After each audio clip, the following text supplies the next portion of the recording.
I've only ever played like a handful of Final Fantasy games. I've only ever beaten Final Fantasy XV and Final Fantasy VII Remake. My first Final Fantasy game I ever owned was Crystal Chronicles on the GameCube. So, I mean, like, what an intro, right, guys? Probably not the best Final Fantasy to play first.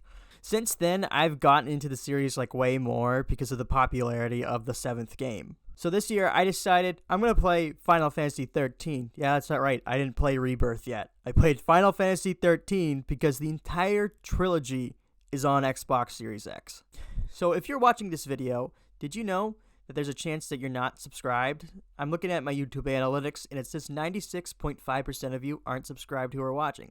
So if you do like what you're seeing and you keep seeing my videos, then subscribe, because YouTube's trying to push my content into your feed because we share some similar interests. Now, let's jump in to the first episode of a brand new series I call Versus the Backlog. So this is a more experimental format right now. It's kind of piggybacking off of Is It Worth It? Because it doesn't really have any place in 3 games, 3 impressions at the moment. This new series right now is subject to change at any time. I'm still trying to figure out what I want to do with it. So the initial thought process is this is more like a journal entry type series where I just have a lot to say about a game I've been playing, and I just wanted to make some content out of it. So yeah, please stick around.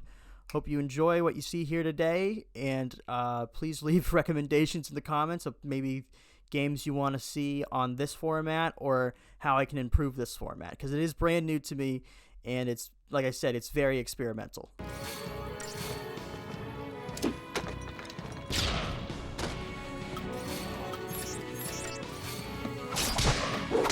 You see that?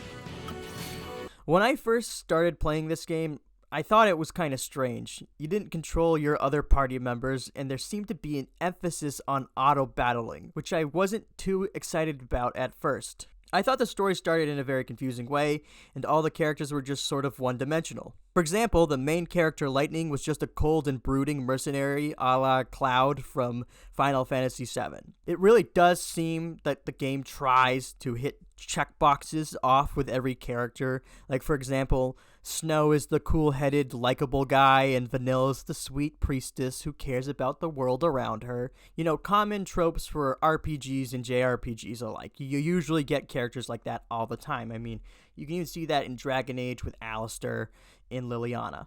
As I played on, though, you get to kind of know these characters a bit better in the form of these flashbacks before the current events of the game, and you get to understand their motivations better. The gameplay also starts to improve once you kind of understand the paradigm system after a few tutorials, and it just really starts to click. The paradigm system is essentially the game's version of classes, where in typical RPGs you might just pick your rogue, your wizard, or barbarian. In Final Fantasy XIII, you start with 3 primary roles. Commando, Ravager, and Medic are the first 3 that you'll learn, and then later on, Synergist, Sentinel, and Saboteur are added. Commando is a physical attacker. Ravager is all about offensive magic. Medic heals, obviously. Sentinel uses defensive magic. A Synergist uses spells that helps them buff their allies and themselves.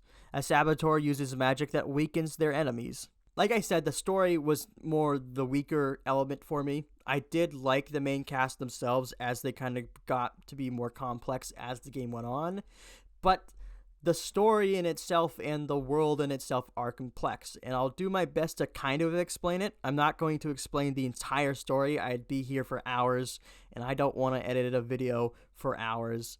I'm not at that point where I want to make feature-length videos. You dead! You first!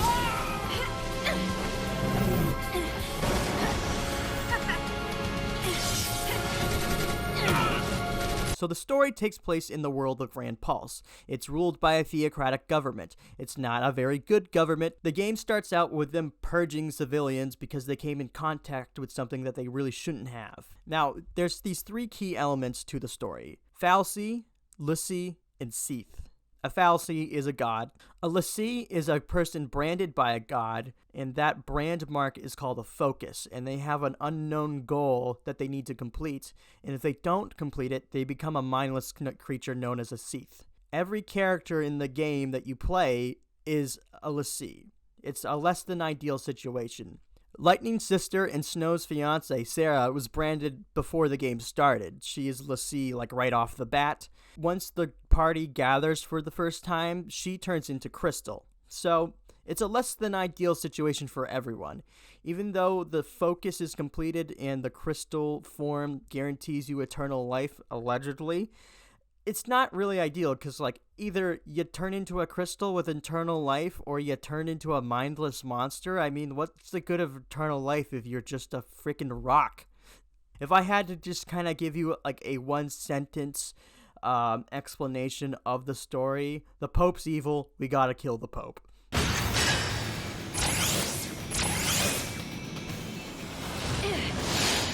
This game is like one massive dungeon crawl. Each level is designed to show you parts of Grand Pulse, and it is filled to the brim with creatures and robots of all kinds. When you win battles, you earn rewards in the form of crystal points and upgrade material. You use crystal points in the Crystallia menu to invest into character roles to unlock new abilities that modify your health, your magic, and your strength. The upgrade material can be used on weapons and gear to improve bonuses like health, magic, and strength modifiers, as well as improving any additional perks that weapon might give. The battling in-game is like the world's fastest rock, paper, scissors. Prior to the battle, you'll combine the 3 roles of characters and they give you a paradigm. For example, having 1 commando, 1 ravager, and 1 medic makes the diversity paradigm. Once you're in battle, you can switch between these paradigms on the fly, so you can constantly keep the upper hand. So if one is not working, switch to another, and you might just regain the advantage if you're losing. There's also a stagger mechanic, which is this like yellow bar next to every enemy. If you fill that up, they get stunned, and you get the chance to increase your damage output against that enemy. There are the Eidolon summons in this game, and each character gets 1. Eidolon summons, for those who haven't played Final Fantasy, are gods that you can call upon in battle, and they'll give you a major tactical advantage. For example, Lightning can call upon Odin. The Eidolons all have a second form. They are mechanical beings in this game, and it's super rad, because they're like Transformers. Odin turns into a horse, the Shiva twins turn into a motorcycle, and Bahamut turns into a jet. And so on and so forth. Each level has around 2 or 3 bosses, and they will whoop you if you're not prepared. You need to be fast with your paradigm switches during these fights, or get an idea of what you might need to do beforehand. The frustrating part is how trial and error this can be, but it feels so good when you win. Now, here is my biggest gripe with the gameplay overall. Chapter 11 through 13 is a pain. For some reason, the difficulty spikes in Chapter 11, and it is awful. Everything kicks your butt for no reason other than, oh, the game is hard now. I hated that. I hated that the solution was, oh, you needed to grind more. That's an awful solution and bad design. It definitely tacked on 10 unnecessary hours of the game. I did not like that, and it nearly ruined my experience. This is also a problem with late game bosses. I feel a lot of them had the, oh, I'm going to win now attack, which wasn't the doom spell that they cast if you take too long. No. I'm talking about how you'll be doing really well and the boss just kills you with a random attack it pulled out its ass. That sucked. It felt unfair, it was awful to deal with, and especially when I had a good strategy going. It happened way too much. I'd be at full health and he'd just go, you're dead, and it'd kill me, and all my health would go away. I'd be like, what the hell? And sometimes I'd be playing like a sentinel, you know, the characters with the most health. It just didn't make sense to me. I don't know what I was doing wrong, but I just felt like sometimes it was a little bit rigged. However, some of these late game bosses are easily exploited, like the Proudclad fight, which it makes you do 3 times, 2 of which is the same guy, 1 of which is just a recreation of that guy. Anyways, the Proudclad fight, all you really have to do is have 2 high HP commandos attack him while a healer just perpetually saves them, and then you'll just win the fight. It's kind of a boring fight, but hey man, it works, I guess. Even though I found the late game frustrating, like I said earlier, it still does feel pretty good when you win. I thought that the paradigm system was awesome, and it really had me thinking about my moves in advance. What started out as rock, paper, scissors eventually turned into chess. We will see her, right? Don't go there. No room for doubt. You're right. We'll see her again. And soon. You convinced me of that. So stay strong. I thought the party members were okay. You had the cool characters like Lightning and Fang, and then you had the likable ones like Vanille and Snow. I thought Shaz got sidelined too early in the story and had like a diminishing role as the narrative went on, and once Hope gets over his mom's death, he too becomes like less relevant in the story other than being like a pretty viable party member in combat. They just kind of hit the end of their arcs really early, and then they don't really contribute much after.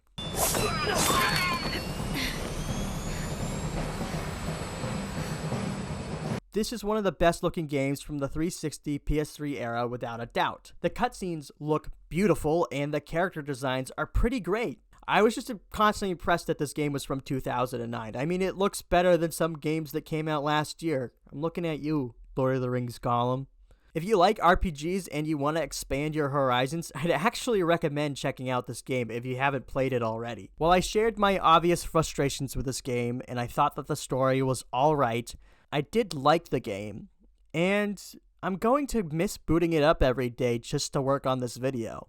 So I'll give Final Fantasy XIII an 8 out of 10. I can understand why people love this game, but it's definitely not something I considered I loved, but I definitely liked it. Thank you so much for watching and supporting my channel. I've been reading all your comments, and I've been overwhelmed with your positive feedback. If you made it to this point in the video and you haven't subscribed yet, hopefully this has convinced you to do so.